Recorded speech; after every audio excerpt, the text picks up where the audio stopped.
Esta mañana estuvimos aprendiendo acerca de qué, ¿se acuerdan?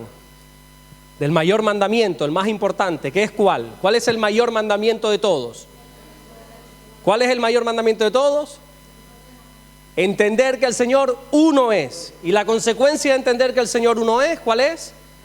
Y amarás al Señor tu Dios con todo tu corazón, con toda tu alma, con toda tu mente y con todas tus fuerzas. ¿Recuerdan que lo estuvimos viendo? ¿Qué les parece si se ponen de pie y vamos a leerlo?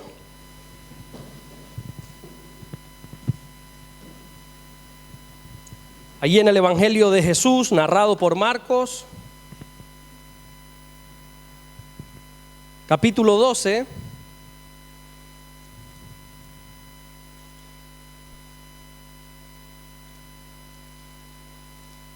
versículo 28. Y dice así la palabra del Señor en Marcos capítulo 12, versículo 28. Acercándose uno de los escribas, que los había oído disputar, y sabía que le había respondido bien, le preguntó: ¿cuál es el primer mandamiento de todos? Jesús les respondió: el primer mandamiento de todos es: oye Israel, el Señor nuestro Dios, el Señor uno es. Hasta ahí lo tenemos claro, ¿verdad? Y el versículo siguiente dice: y amarás al Señor tu Dios con todo tu corazón y con toda tu alma y con toda tu mente y con todas tus fuerzas. Este es el principal mandamiento. Y el segundo es semejante: amarás a tu prójimo como a ti mismo. No hay otro mandamiento mayor que estos. Señor, gracias por tu palabra, gracias, Señor, porque la podemos leer libremente. Señor, oramos en el nombre de Jesucristo. Que mientras esta tarde, Señor, se comparte tu palabra, que ocurran prodigios, señales, maravillas, que tu poder descienda sobre cada uno de los que aquí estamos y que podamos ver tu gloria manifestada sobre nuestras vidas. Gracias por todo lo que estás haciendo y gracias por todo lo que vas a hacer en el nombre de Jesús. Y el que lo cree dice fuerte: amén. Se puede sentar si quiere, hermano.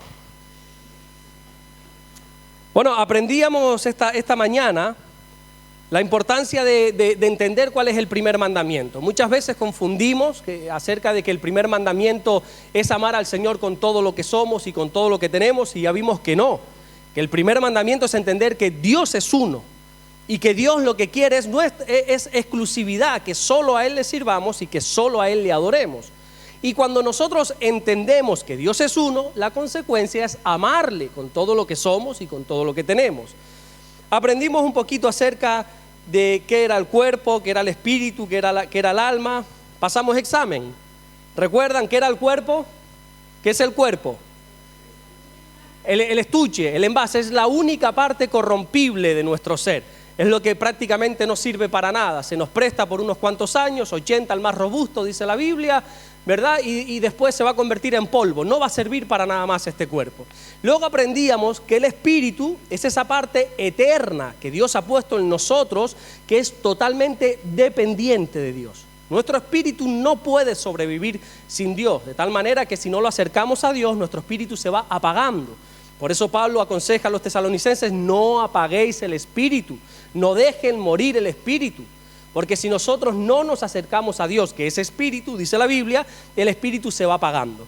Y luego veíamos y respondíamos a la gran pregunta de ¿qué es el alma? Una pregunta aparentemente fácil de responder, pero vimos que no es tan fácil, que era un poquito complicado. Para los que no estaban esta mañana, ¿qué es el alma? Bueno, el alma es la parte eterna de Dios en nosotros, pero que es totalmente dependiente de Dios. Independiente de Dios. Puede sobrevivir sin Dios perfectamente. De la misma manera que el espíritu sin Dios muere, no, así el alma no es. El alma, dice la Biblia, que tiene una cualidad, que es que tiene sed. Y nosotros o acercamos nuestra alma a Dios para saciar esa sed, o la opción de no beber no existe, así que nos iríamos a otras fuentes a beber, y ahí es cuando empiezan los serios problemas. Sí, habíamos hablado un poquito del alma, ¿verdad? Pero déjame retocar rápidamente para acabar. El alma ha sido creada por Dios para que tenga un dueño. Nuestra alma tiene que tener un dueño, siempre. Incluso aquellos que dicen: no, yo no estoy en la iglesia, yo no soy creyente, yo soy un alma libre. Bueno, eso es lo que tú piensas. Toda persona que tiene un alma, lógicamente todos tienen un alma, toda persona tiene un dueño. Ezequiel capítulo 18, versículo 4 dice: he aquí, que todas las almas son mías, como el alma del Padre, así el alma del Hijo es mía. El alma que pecare, esa morirá. Mientras nosotros tengamos en buen recaudo nuestra alma en Dios, todo va bien.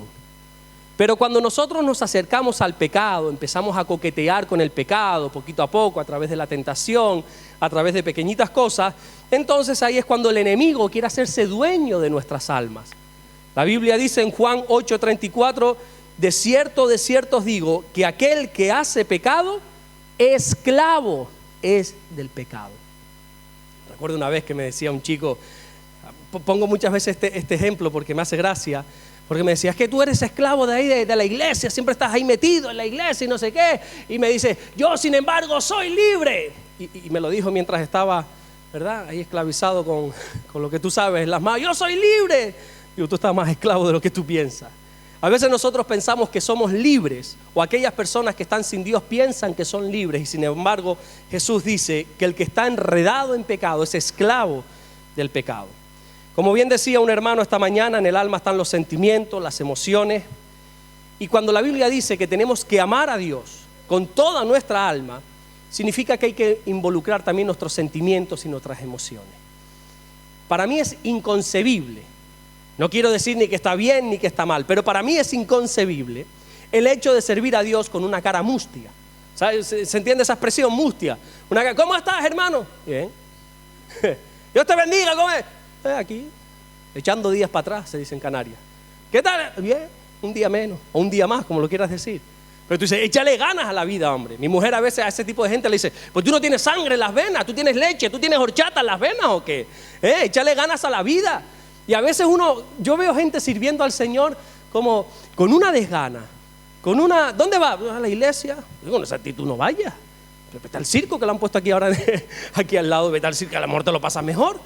Cuando la Biblia dice que nosotros tenemos que amar a Dios con toda nuestra alma, está hablando también de emociones, de sentimientos. Uno tiene que tener sentimientos cuando adora a Dios. Uno tiene que tener emociones siempre controladas, lógicamente, pero estamos adorando al Dios del universo. Estamos adorando, cuando uno está metido en una adoración, a veces hay gente que está mirando, ay, qué bonitas las luces.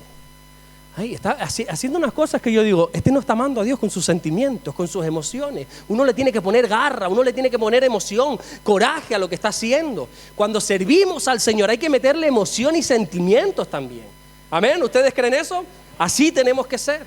Cuando hablamos a la gente del Señor, cuando compartimos de nuestra fe, hay gente que comparte de su fe que yo le digo, yo no quiero tu fe. Porque lo hace de tal manera que tú dices, eres un poco aburrido, es un poco soso, un poco... hay gente con esas caras que cuando va a hablar del Señor, digo, yo no quiero ese Señor, Y uno tiene que estar alegre. La Biblia dice que el Señor tenía doble unción de alegría. El Señor era alegre, aunque muchos lo quieran pintar como un Señor triste, amargado, que siempre está echando la bronca. El Señor no es así. Jesús era alegre, más que todos sus compañeros, dice la Biblia. Jesús estaba gozoso siempre. Y uno tiene que ser así. ¿Entiende algo? Tú no tienes que salvar tu cuerpo. Tú no tienes que salvar tu espíritu. Mas sin embargo la Biblia sí dice que lo que tú tienes que salvar, ¿qué es? Tu alma. En Lucas capítulo 21 versículo 19 dice, con vuestra paciencia ganaréis vuestras almas. Por eso hemos de servir y amar al Señor con toda nuestra alma. Porque es lo que sí se puede perder. Nuestro espíritu no se va a perder, es de Dios. Nuestro cuerpo al final sí o sí se va a perder. Es nuestra alma lo que nosotros tenemos que ganar. Luego por otra parte, la segunda parte dice que tenemos que amar al Señor con toda nuestra mente. Y a mí me encanta este versículo, me encanta de verdad esta parte que dice que ame al Señor con toda tu mente. ¿Por qué? Porque hay mucha gente que piensa que ser cristiano es sinónimo de ser ignorante. Hay quienes piensan que los cristianos somos ignorantes, que los que estamos aquí somos 4 personas, 5, 10, 20, 50, las que quiera que seamos, porque no tenemos otra cosa que hacer, porque alguien nos ha comido la cabeza, porque alguien te ha lavado el cerebro. Se usa esa expresión aquí, a ti te lavaron la cabeza. Y yo le digo a la gente, pero tú me ves a mí, no lo quiero decir así tan brusco, pero cara de que, no sé, yo tengo 2 dedos de frente. ¿A mí quién me va a venir aquí a comer la cabeza, a lavar el cerebro? Yo soy una persona que entiendo por mí mismo.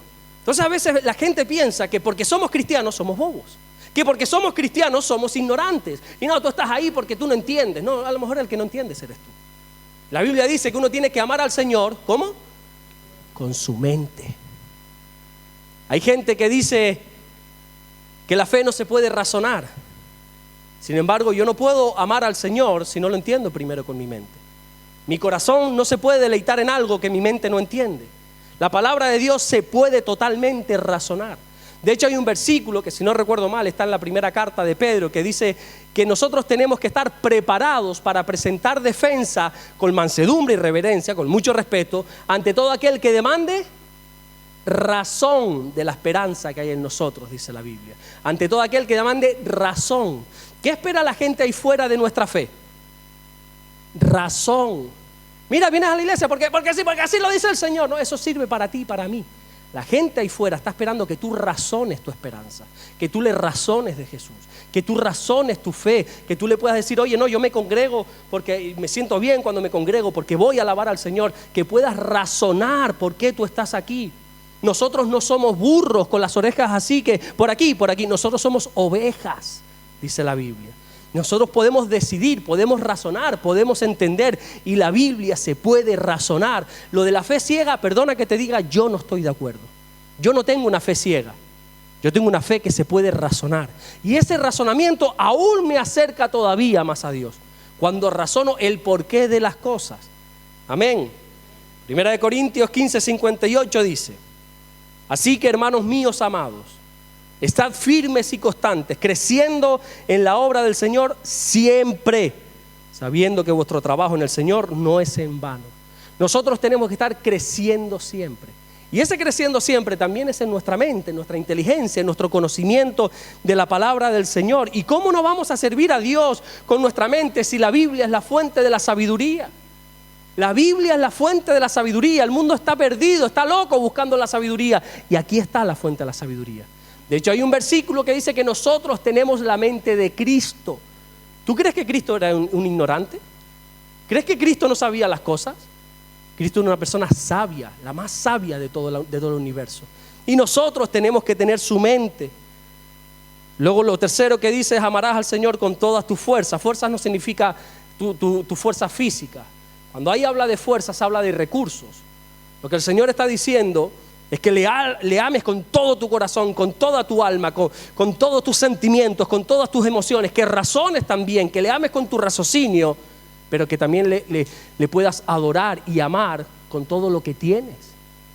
Es impensable decir que mi Dios es único, el primer mandamiento, que lo amo con toda mi alma, que lo amo con toda mi mente, pero que lo que yo tengo es mío para mí nada más. Entonces uno tiene que entender que todo lo que Dios nos ha dado también es del Señor. Yo sé que aquí hay mucho rechazo porque, como dije bien al principio, la Biblia cataloga el dinero como ¿qué? Como un Dios. Jesús mismo denominó al dinero, lo puso a la misma altura que un Dios. Entonces cuando hablamos que aquí no estamos hablando de dinero, pero estamos hablando de lo material, de nuestros recursos, uno dice, ¿de qué me vas a hablar? ¿De qué me vas a hablar? Bueno, te voy a hablar del primer mandamiento. De que debes entender que todo lo que tú tienes lo deberías de estar poniendo al servicio del Señor. Y por cierto, cuando tú lo pones al servicio del Señor, el Señor lo bendice. Dios todo lo que nos ha dado es para Él, para su gloria, para su honra. ¿Estás cumpliendo con el mandamiento más importante? ¿Y cuál es el segundo? Eso es lo que quería yo hablar ahora. ¿Cuál es el segundo mandamiento más importante? Versículo 31 de Marcos capítulo 12, alguien que lo pueda leer, por favor. El versículo 31, Marcos capítulo 12. ¿Qué dice? Alguien con una fuerte voz.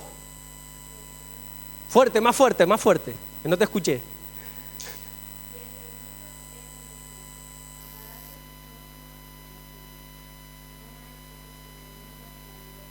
Amén. Y el segundo es similar, es semejante, es sinónimo, es igual. ¿Cuál es el segundo? Amarás a tu prójimo como a ti mismo. Ahora, amar a Dios no cuesta. Todo aquel que ha conocido a Dios es imposible no amarlo. Cuando uno conoce la bondad de Dios, lo maravilloso que es Dios, ¿cómo vas a decir yo no amo a Dios?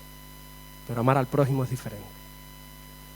Es diferente porque vemos sus defectos, vemos sus fallos, vemos sus errores. Amar al prójimo cuesta muchas veces cuando encima ese prójimo es muy prójimo y pasas mucho tiempo con ese prójimo y empiezas a ver que no es oro todo lo que reluce. Que esa belleza externa, quizá tanto cultivar la belleza externa se le olvidó cultivar un poco la belleza interna. Y entonces te cuesta amar un poco más al prójimo. Te cuesta amar al prójimo cuando ese prójimo te ha herido, te ha dañado, ¿verdad? Cuesta amar al prójimo cuando a veces ese prójimo te ha herido, te ha traicionado, te ha hecho daño. ¿A cuántos aquí han dañado alguna vez? ¿A cuántos han traicionado alguna vez? No voy a preguntar cuántos han traicionado, porque aquí ninguno levantaríamos la mano, todos somos santos, perfectos, inmaculados, sin defecto, pero ¿a cuántos nos han traicionado? La traición, cuanto más prójimo es esa persona, más nos daña. Si quizás yo recibiera ahora una traición por parte de alguno de ustedes, me dolería como hermanos en Cristo, pero digo, bueno, al final no tenemos ese vínculo, sí somos hermanos, nos amamos, pero no tenemos ese vínculo de cercanía. Ahora, si es mi esposa, o si es un amigo, o si es un familiar, me dolería mucho más. La traición duele. Pero ¿sabes qué? Mi Biblia enseña que Dios es un Dios de restauración. Cuando aquí hablamos acerca del primer mandamiento, no encontramos hándicap, no encontramos obstáculos, problemas, pero cuando hablamos de amor al prójimo, sí es fácil amar a algunos, pero hay otros que cuesta amar mucho, por el daño que nos han hecho, por las heridas que nos han lastimado. Esas personas que nos han traicionado, amigos que dejaron de serlo por alguna circunstancia, exparejas que nos hicieron algún daño, familiares cercanos, que por lo que quiera que sea, me gusta cuando hablo de esto no mirar a nadie a la cara, porque dice, ¿lo estarás diciendo por mí? No, yo no conozco a nadie, pero no quiero estar, porque sé que cuando la palabra se comparte y es viva y eficaz, empieza a penetrar hasta lo más interior, hasta los tuétanos, hasta los huesos. Entonces yo dejo que sea el Señor el que hable y el que ministre. No quiero estar focalizándome en nadie, pero qué duro es que te dañen, ¿no? Qué duro es que un prójimo, un esposo, una esposa, unos padres, unos hijos, un amigo en el que habías depositado tu confianza te hiera. Qué duro es que un Judas con el que estabas comiendo pan y era tan cercano que dice la Biblia que mojaba tu pan en tu sopa, sea el que te traicione. Qué duro es que aquel que tenías tanto vínculo que incluso dejabas que besara tu rostro, sea el que te haya traicionado con otro. Nosotros, por ejemplo, cada vez, Damaris y yo, mi esposa, cada vez que tratamos, por ejemplo, con matrimonios especialmente, que vienen dañados, que vienen con problemas, que vienen con serios problemas, no estoy hablando de un problema de que me quemó la comida, no estamos hablando de problemas graves. ¿Cuántos están casados? ¿Cansados cuántos están? Es que yo llevo ya 15 años, estoy casado y cansado. Todos sabemos que el matrimonio es una bendición, ¿amén? Pero también ¿es o no es? Cuando hablamos de perdón, yo creo que los casados siempre nos enfocamos en el matrimonio. Ya los amigos nos da igual. El matrimonio es donde primero tenemos que ejercer el perdón. Cuando a veces mi esposa y yo tratamos temas de matrimonio con gente seria, con problemas serios, siempre partimos del mismo punto y le decimos, todo se puede restaurar. No, pero es que tú no sabes. Escúchame, todo se puede restaurar. Mi Dios todo lo restaura. Cosa diferente es que tú quieras restauración. Eso es un punto y aparte que podríamos tratar en otro momento. Pero mi Dios es un Dios de restauración. Matrimonial, familiar, de amistad, personal. Dios es un Dios de restauración. Y el segundo mandamiento más importante tiene que ver con esto, con la restauración, con el amor al prójimo. Hay muchas parejas, familiares, amigos que dicen, ¿sabes qué? Desde aquel momento algo se rompió. Desde aquel engaño, desde aquel momento, desde aquella traición, desde aquel, lo que quiera que sea, algo se rompió. Y yo sé que sí, que Dios es un Dios de restauración, pero tú en tu lugar y yo en el mío. Pero en Dios todo se arregla. Dios nos pone delante siempre un camino de restauración.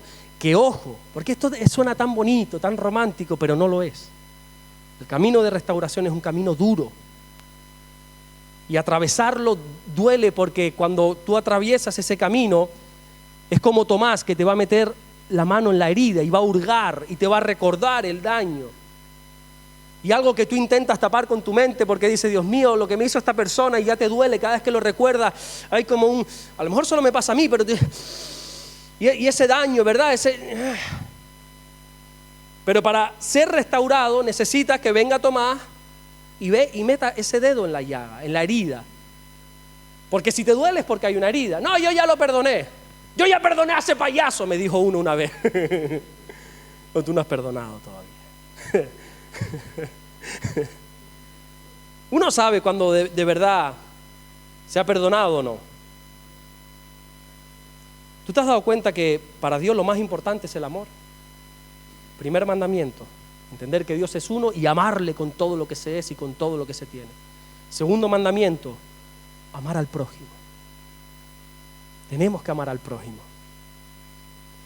Y me gustaría hablarte por unos minutos nada más de, a lo mejor no has venido en esto para esta tarde, no has venido para esto en esta tarde, pero me gustaría hablarte de lo terrible que es convivir con una ofensa en tu corazón. Lo terrible, lo malicioso, lo dañino que es vivir con un daño que alguien te ha producido en tu interior. Yo creo que todos aquí, en mayor o en menor medida, quizás si Dios ha permitido que alguno no, gloria a Dios, pero todos hemos sido dañados, hemos sido traicionados y nos engañamos muchas veces diciendo ya hemos perdonado. Y no es cierto. No es cierto porque hay gente que, hay nombres que no se pueden nombrar. Todo está bien, ¿verdad? Yo me llamo Alberto, no se te ocurra llamarme Roberto en tu vida, por favor te lo pido, porque era un noviecito que tenía mi mujer cuando éramos niños, y alguno me dice, ¡ay Roberto! Y yo, por favor, llámame como tú, llámame Humberto si quieres, pero no me llames así, por favor te lo pido, llámame como tú quieras, pero no me llames así, y todo está bien hasta que me llames así. Hay nombres que no se nos pueden decir, porque todo está bien, todo sonrisa, hasta que ese nombre es nombrado. Hay lugares quizás por los que tú no pasas, hay temas por los que tú no hablas, ¿verdad? Es que eso es tan fácil de ver. El otro día estábamos hablando con una persona y salió un tema y yo vi que esa persona miró al frente, siguió conduciendo y yo, no, a este no le gusta hablar de este tema. Todavía tiene un daño en su corazón, tiene un daño, tiene una herida que no ha sido sanada. Y el no querer tratar ese tema es lo peor que puedes hacer. Uno tiene que hablarlo. Mira, la primera consecuencia de vivir con un daño es que vas a hacer lo mismo que a ti te hicieron. Te pongo un ejemplo. Cuando a ti, qué sé yo, te han golpeado, vamos a ir a lo básico, ¿no? Cada uno que el Espíritu Santo hable a cada persona, pero cuando a ti te golpean, ¿cómo quieres tú vengarte? Golpeando también. Solo a mí. Al final la falta de perdón, el vivir con un daño, te hace querer hacer lo mismo que a ti te han hecho. Tú dices que, mira ese sinvergüenza lo que me hizo. Sí, pero es que tú quieres hacer lo mismo. O sea, te vas a convertir en lo mismo que te hicieron. No, es que tú sabes lo que me hizo aquel y cómo me trató. Sí, pero es que mira tu manera de hablar de esa persona. Te estás convirtiendo en lo mismo. La falta de perdón te lleva a hacer lo mismo que la otra persona. Por otra parte, esa falta de perdón, esa ofensa, al final va a seguir haciéndote más daño de lo que la propia traición te hizo. Ya es bastante duro haber pasado por lo que pasaste, haber vivido y experimentado ese daño, ese dolor, esa traición, esa infidelidad, llámalo como quieras, como para encima seguir recordándolo. A mí me hace más daño quizás recordar ciertas cosas que cuando ocurrieron esas cosas. Cuando yo pienso quizás en un daño que me hicieron, en una traición que me hicieron, y esa rabia que te da, ese corte de digestión que te da, apretar la mandíbula que te da, eso es trabajo que está haciendo la falta de perdón dentro de ti. Ya bastante duro es atravesar lo que viviste como para encima estar así, como para encima estar atravesando eso. Y hermano mío, lo asumamos o no, la ofensa nos roba la felicidad. Cuando hablamos de ofensa, ¿cómo nos ponemos? Arrugamos ¿verdad? Fruncimos el ceño, nos ponemos serios, nos ponemos con cara mustia, con cara amargada. Nos roba la felicidad hasta tal punto que nos lleva a tener, como dice la Biblia, en nuestro interior raíces de amargura. Hebreos 12:15 dice, mirad bien No sea que alguno deje de alcanzar la gracia de Dios, que podríamos hablar de eso también, de que la falta de perdón nos lleva a dejar de alcanzar la gracia de Dios, que brotando alguna raíz de amargura os estorbe y por ella muchos sean contaminados. Cuando uno no perdona, perdemos la gracia de Dios. Dios no se puede manifestar en nuestra vida. ¿Por qué? Porque la Biblia dice, ¿quieres ser perdonado? Tienes que perdonar. No, yo no. Bueno, pues no puede haber gracia para ti. La raíz de amargura nos es un estorbo para nuestra vida. No solo somos contaminados, sino que encima contaminamos a los demás. ¿Y por qué crees que la Biblia dice que contaminamos a los demás con nuestra falta de perdón? ¿Por qué? Porque ¿tú de qué te crees que habla una persona que tiene falta de perdón en su corazón? ¿De qué? De su daño. A lo que me hizo aquel. Le hablas a veces le hablas a alguien de, mira, y tú no piensas tener, yo pareja, ¿para qué? Lo que me hizo aquella persona, lo que me hizo fulano, lo que me hizo mengano, y no sé qué, y no sé qué. Y siempre, al final, quieres contaminar a los demás. Las personas que están dañadas con el Señor, las personas que están dañadas con algún hermano, siempre están diciendo, a la iglesia, yo no quiero más en la iglesia, yo no voy más a la iglesia. Cállate, no vengas más. Pero no estés contaminando a los demás. Y ese daño lo estamos propagando en los demás. La falta de perdón es veneno. Alguien dijo que no perdonar es como tomar un vaso de veneno y esperar que se muera el otro. Eso es la falta de perdón. Algunos cuando hemos sido dañados hemos dicho, ¿vos sabes qué? Pues no te perdono. Y el otro dice, ¿y? O sea, razona, vamos a razonar lo que te dije antes. No sé si a lo mejor estoy hablando a gente que nunca ha sentido el hecho de no perdonar. ¿Cuántos no han perdonado alguna vez algo en su vida? Y nos ha costado. En Cristo todo lo perdonamos, pero nos ha costado. Yo no te perdono. Y la otra persona dice, ¿y a mí qué más me da que no me perdones? Y no perdonar te va a llevar a la amargura. Y cuando permites la amargura, eso te lleva a la enfermedad. Podríamos hablar largo y entendido acerca de eso. Dice Salmo 73, 21, se llenó de amargura mi alma y mi corazón sentía punzadas. Esas noches, ¿verdad? Recordando el daño. ¿Cómo estaba tu corazón? Sintiendo punzadas, taquicardias. Cosas tremendas. O sea, la Biblia habla mucho más de lo que tú piensas, de la falta de perdón. Del resentimiento, del rencor, de lo que me hizo, lo que no me hizo, y eso provoca ese daño en tu interior, no solamente estomacal, que se te cierra el apetito y estás incómodo, sino en tu corazón, taquicardias en tu corazón, punzadas, dice la Biblia. Pero lo más importante, ¿sabes por qué nos cuesta perdonar? ¿Alguien me puede responder? ¿Por qué nos cuesta perdonar? Sí, ya sabemos que tenemos que perdonar. Sabemos que es el segundo mandamiento. Sabemos que si no perdonamos, no somos perdonados. Entonces, ¿por qué nos cuesta perdonar? Por orgullo. ¿Por qué más? Altivez, ¿sí? Viene siendo casi más o menos lo mismo. Hay alguna diferencia, pero más o menos lo mismo. ¿Algo más? Soberbia. Nos cuesta perdonar porque no sabemos que tenemos que perdonar. Y te lo voy a explicar. Y lo vas a entender clarísimamente. Vamos a leer Mateo 6, todos por favor con la Biblia abierta, en Mateo 6, capítulo 14. Texto pero conocidísimo, es que ¿quién no conoce este texto? Mateo 6, 14. Dice, alguien que lo lea. Invito a alguien que lo pueda leer y después lo desglosamos un poquito. Alguien que pueda leer Mateo capítulo 6, versículo 14 y 15. ¿Qué dice?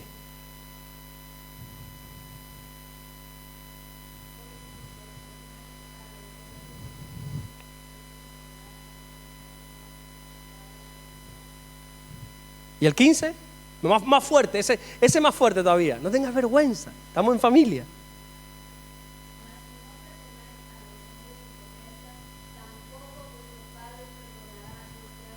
Amén. Aquí cuando leemos esto siempre nos vamos al hecho de tengo que perdonar para ser perdonado. Ok, eso dice eso. Pero aquí esconde uno de los mayores tesoros. ¿Qué tenemos que perdonar nosotros? ¿Qué tenemos que perdonar? Las ofensas. ¿Puedes leer, Mikey, el versículo, el 15 otra vez? Más fuerte. Yo sé que tú tienes una voz peruana fuerte.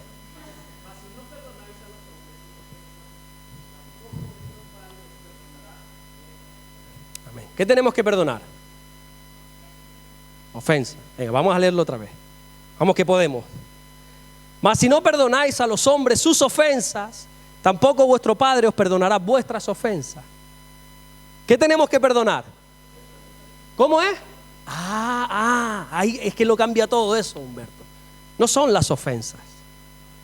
Si no perdonáis a los hombres sus ofensas, pero es a los hombres. El único que tiene la capacidad y el poder y la autoridad de perdonar pecados se llama Dios. Nosotros no somos quien para perdonar pecados, no tenemos esa autoridad. Yo te puedo perdonar tu pecado, pero tu pecado sigue siendo malo. Yo no tengo ese poder ni esa autoridad. Ahora sí puedo perdonar a un hombre. ¿Qué sucede? Que nos cuesta perdonar porque me centro en la ofensa. Me cuesta perdonar porque si yo quiero perdonar el daño que él me ha hecho, yo pienso en ese daño, perdona que te diga, por más cristiano que sea, ese daño me ha hecho daño. Entonces me cuesta perdonar. Y dice la Biblia, no te centres en la ofensa, es que tú no eres Dios. Quien perdona las ofensas soy yo, dice el Señor. Tú tienes que perdonar al hombre, a la persona que bajo efectos de la ira, bajo efectos de no sé qué, bajo lo que quiera que sea, ha cometido un daño. Pero eso déjaselo a Dios, tú perdona a la persona. Cuando nosotros nos enfocamos en el daño, en la traición, en la ofensa, en la infidelidad, en el insulto, en el golpetazo, en lo que quiera que sea, ¿quién perdona eso? Nadie. Nadie, porque recordamos lo que nos ha producido un dolor, un daño, una herida. Es imposible perdonar eso. Por eso dice Dios, mas si perdonáis a los hombres, a las personas. Entonces cuando un prójimo te ha hecho un daño, te ha hecho una ofensa, tenemos que perdonar a la persona, a esa persona, no la ofensa, a la persona. Debes perdonar la ofensa. ¿Cuáles son los argumentos que la gente da para no perdonar? ¿Cuáles son? ¿Qué argumentos pones tú para no perdonar? Bueno, ustedes no, porque perdonan todo, pero por ejemplo, cuando te cuesta perdonar, ¿qué argumento das? Pues nosotros todo lo tenemos que justificarnos siempre. ¿Qué argumento das? No es mi culpa, fuiste tú, búscate la vida, o sea, tú me hiciste daño, pues yo no te perdono. Arréglatelas tú con el Señor, ¿no? ¿Qué otro argumento, qué otra excusa ponemos para no perdonar? ¿Qué argumentos pones tú? La gravedad que hizo. Hay quienes dicen, no, es que yo no siento perdonar. Lógico, ¿quién siente perdonar? Nadie. Ya todos sabemos, yo creo que aquí todos, y quien no lo sepa lo va a aprender en esta tarde, el perdón no se basa en sentir, nadie siente perdonar. Yo no siento perdonar. A lo mejor tú pensabas, este hombre, a lo mejor yo no siento perdonar, a mí me haces un daño, yo lo que siento es otra cosa, perdona que te diga. No lo siento, pero mi razonamiento, mi entendimiento bíblico, mi amor hacia Dios me lleva a querer perdonar, pero no lo siento. Me dejara llevar por mis sentimientos, te garantizo que lo último que hago es perdonarte.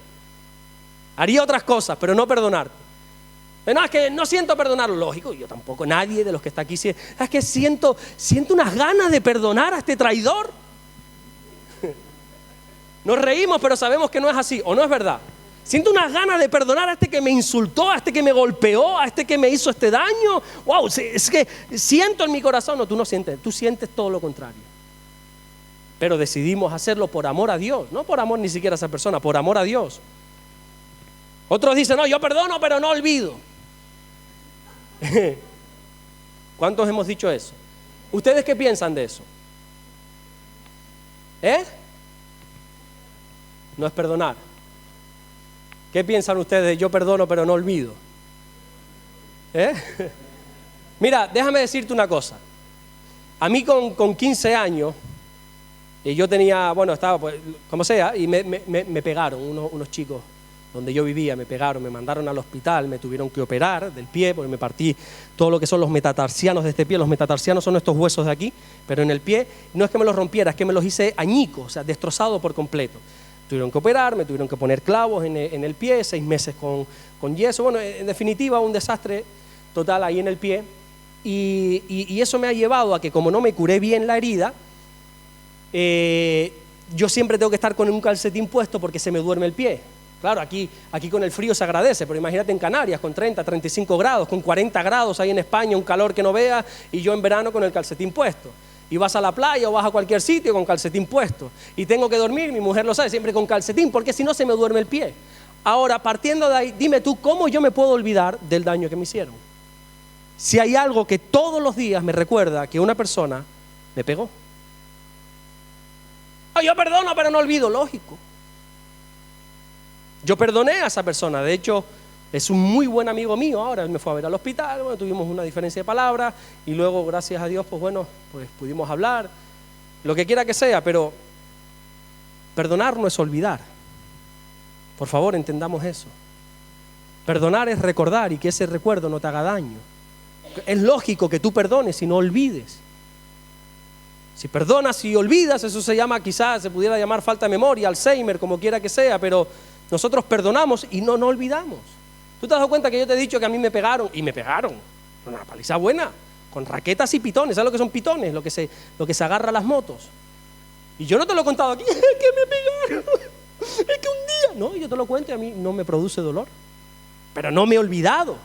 Y no te he dicho que el que me pegó, no me produce ningún daño, porque eso ya lo perdoné totalmente. Entonces nosotros podemos perdonar y lógicamente no olvidar. Ese recuerdo sigue estando en nuestra mente. Por favor, ¿entienden eso? No caigamos en la trampa, no tengo que perdonar y olvidar. No podemos olvidar. Nosotros no somos ordenadores que puedes eliminar un documento. Ese recuerdo va a quedar permanentemente en nuestra cabeza. Pero podemos hablar de él y no hay problema.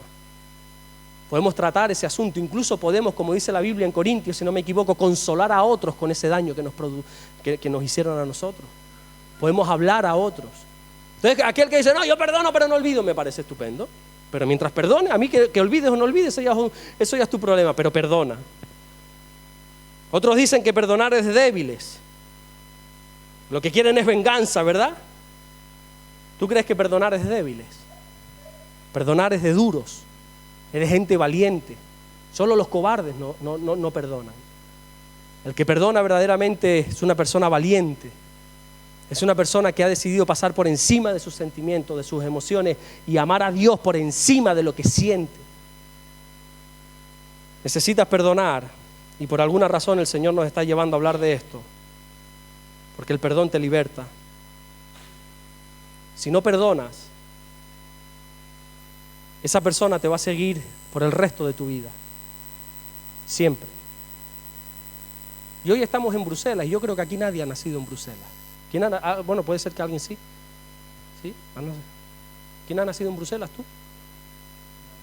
Nacer. El único. De resto somos a saber dónde nos hizo nacer el Señor, ¿verdad? Y hoy estamos aquí por las razones que quiera que sea. Hermanas de Colombia, que me estaba diciendo antes, otros de Perú, otros de Ecuador, otros de España, otros de donde quiera que sea. ¿Qué te quiero decir con esto? Que nosotros podemos seguir cambiándonos de lugar y de aquí y de allá, y me voy de aquí porque y nos cambiamos, pero si no perdonamos, esa persona se va con nosotros. Y nos cambiamos de matrimonio, y nos cambiamos de amistades, y nos cambiamos de trabajo, y nos cambiamos de todo, pensando que así se soluciona el problema, cuando no nos damos cuenta que el problema lo tenemos aquí. Y me voy a otra ciudad, y me voy a otro país, y me voy a otra relación, y me voy a otro matrimonio, y me voy a otro no sé qué, a otra familia. Pero es que el problema está aquí. Y si no arreglas esa situación, lo que viviste en el pasado, lo vas a volver a enfrentar en el futuro. Y lo que te hizo daño en el pasado, lo vas a volver a repetir en el futuro. Hay quienes tienen la vida totalmente limitadas por no perdonar. Su vida está acondicionada a la falta de perdón. Me gusta poner siempre un ejemplo porque yo lo viví. El hecho de que aquí estamos a gusto. Bueno, cuando se habla del perdón no estamos muy a gusto. Falseamos un poco y ponemos cara de todo está bien, pero como el Señor te está trayendo recuerdos, tú estás por dentro ardiendo.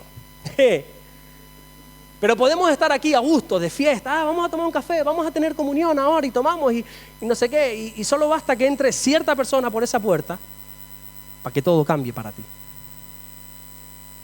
Yo tengo personas que si ahora mismo entran por esa puerta, yo suelto el micro y me voy, mira, ahí te queda. Humberto, coge tú el micrófono, yo me voy, yo aquí no pinto nada ya. Y ahora mismo aquí no pinto nada. No me apetece hablar, no tengo ganas de hablar. y me enfurezco y entiendo lo que te digo. Entonces mi vida está limitada. Hay lugares que yo no puedo pasar porque sé que me voy a encontrar a fulano o a mengano y eso me va a producir un daño. Entonces la falta de perdón nos va acondicionando, nos va acortando, nos va limitando totalmente. Y nosotros necesitamos perdonar para ser sanos, para ser libres. Por cierto, déjame decirte que no perdonar no hace venganza.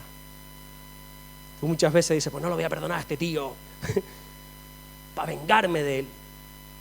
Dime tú qué venganza trae eso. Razona, por favor, razona conmigo. Yo no te estoy intentando imponer nada ni enseñar nada nuevo. Te estoy intentando que razones, solamente que razones. Que vengas tú no perdonando. Lo que te decía antes, no, pues no te perdono. ¿Y a mí qué más me da? Si a lo mejor a esa persona no la vuelves a ver en tu vida y esa persona no se acuerda ni de ti. Y tú, sin embargo, sigues ahí en el interior. Lo que me hizo, lo que me dijo, lo que me dijo, no sé qué, no sé cuánto. Una persona que la había cogido conmigo, no me digas por qué. Bueno, sí, yo te digo por qué. Teníamos el local de la iglesia alquilado debajo de su casa. Yo no sabía ni que le molestábamos ni nada. Y un día bajó, en medio de un culto, la lió a lo grande. Pues no sé qué, no sé cuál. Y al día siguiente bajó y me pegó. Ya me han pegado, ahora hablando un poco ahí. Otra vez me pegaron. Y yo dije, ¿pero a qué viene esto? Entonces cuando mi mujer va a hablar con la mujer de ese hombre, me dice, es que mi marido está obsesionado con tu marido. Digo, pues es que yo no lo sé. A mí no me lo dice, y a mí que me cuenta, yo no lo sé. Y el otro estaba enfadado, estaba... Y a mí que no sé, yo es que no sé de tu vida. Entonces a veces tú no quieres perdonar y tú piensas que estás produciendo un daño y el otro ni sabe que tú estás ofendido. La otra persona ni sabe que a ti te hirió eso de que no te saludó. Es que no me saludó. Pues si no te saludó, salúdeme tú, que a lo mejor pues me despisté. Mi mujer cuando va por la calle va, yo no sé dónde va mirando esa mujer, mirando a las musarañas, mirando para allí, que no saluda, ella no saluda. La gente, algunos me han dicho, es que tu mujer no me saludó. Pues salúdala tú, ¿y cuál es el problema? Es que fui para la iglesia y el pastor no me saludó. ¿Y tú te acercaste a él y lo saludaste? Porque me decía uno, es que el pastor Manolo me desilusionó porque fui a verle y no me saludó. Mi niño, ¿y qué? ¿Y tú te acercaste a él para saludarlo? No sé si me entiende. Entonces a veces nosotros pensamos que enfadándonos así vamos a hacer algún desprecio a la otra persona y eso no venga a nada.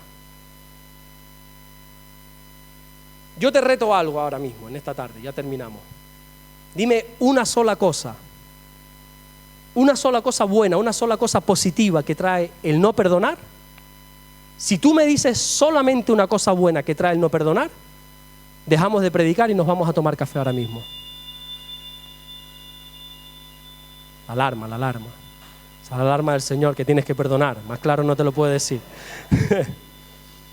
Escuchen esto porque es importante. Quiero que razone.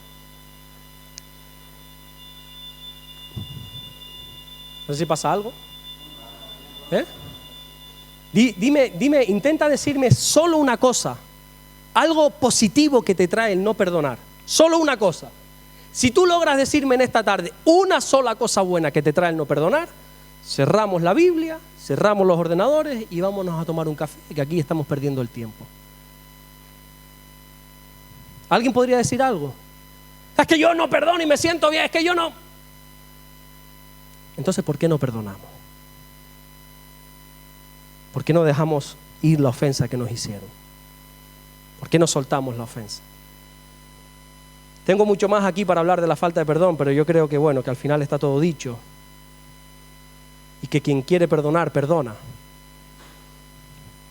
Vamos a cerrar nuestros ojos y no sé si Humberto nos puede acompañar con la guitarra. Te invito a que puedas cerrar tus ojos. Y no te voy a pedir que recuerdes la ofensa, porque si recuerdas la ofensa, te vas a llenar de ira, te vas a llenar de rencor en esta hora.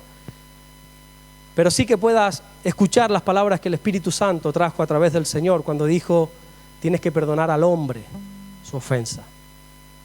Tienes que traer perdón a tu vida, tienes que dejar ir, que eso es lo que significa esa palabra, dejar ir esa ofensa que te hicieron. Tienes que sacarla de tu corazón, porque eso te está robando la paz. Tú no te das cuenta, pero están pasando los años y eso te está robando la paz. y no avanzas y no progresas en la vida y no consigues ir más allá, porque estás atado en el pasado, estás atada en ese daño que un día te hicieron. Estás herido, estás herida. Oye, y con todas las de la ley, es normal. Pero el Señor nos está diciendo que tenemos que dejar ir, tenemos que soltar esa herida. Con esto no estoy justificando lo que te hicieron está mal. Es un daño terrible, lo que te hicieron está mal. Yo no pretendo que digas ahora que es que no pasó nada. No, sí pasó. Solo tú sabes las lágrimas que has derramado por esa traición, por ese dolor, por ese daño. Solo tú conoces lo que tú has vivido en la intimidad. Pero yo creo que basta ya.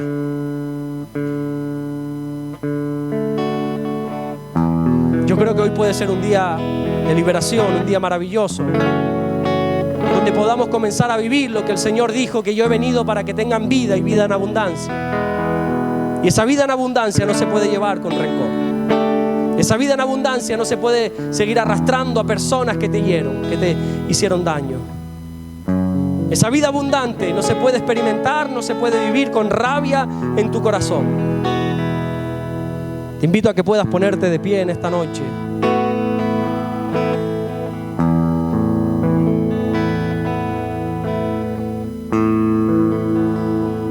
La Biblia dice que si hoy has escuchado la voz del Señor, no endurezcas tu corazón. No endurezcas tu corazón a lo que el Señor quiere decir.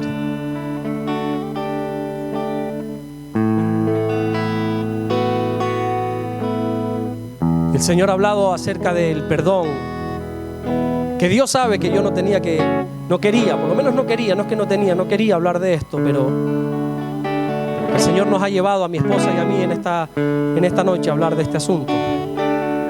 Y por alguna razón estoy convencido que hay alguien que necesita ser libre en esta noche. Hay alguien que necesita perdonar.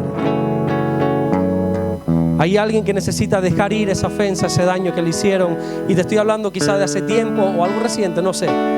Solo tú y Dios sabe. Pero si crees que Dios te está hablando en esta noche, por favor, no endurezcas tu corazón.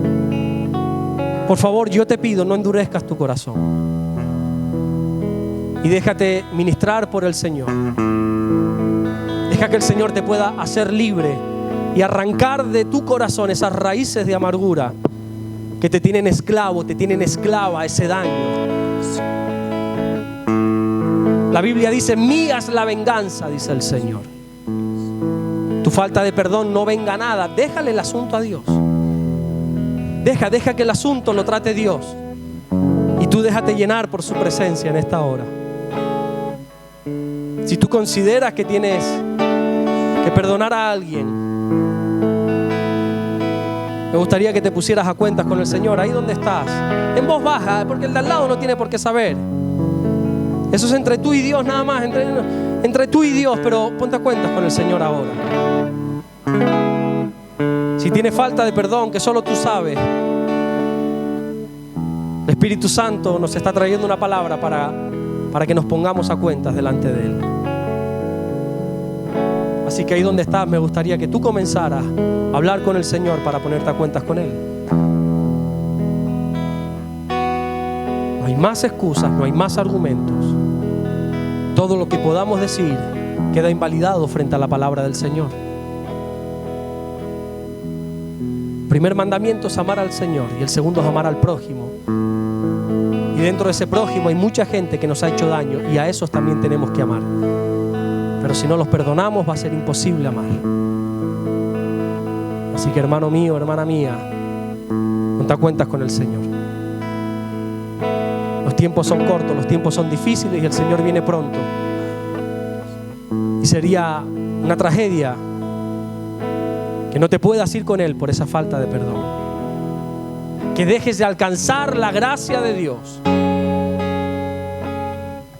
por no querer soltar esa raíz de amargura. Padre, en esta hora te pido para que tú traigas libertad sobre los corazones. Que tú traigas, Dios mío, esa libertad a todo corazón. Que tú deshagas toda raíz de amargura que pueda haber. Oro en el nombre de Jesucristo.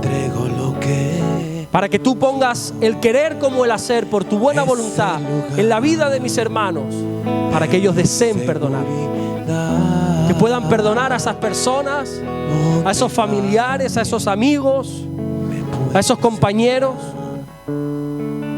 que puedan perdonar para ser libres y para poder alcanzar esa vida preciosa que tú tienes para ellos, lejos de la infelicidad, lejos del rencor y lejos de la ira. Que ellos puedan recibir, Señor, que todos los que aquí estamos podamos recibir todo lo que tú tienes para cada uno de nosotros.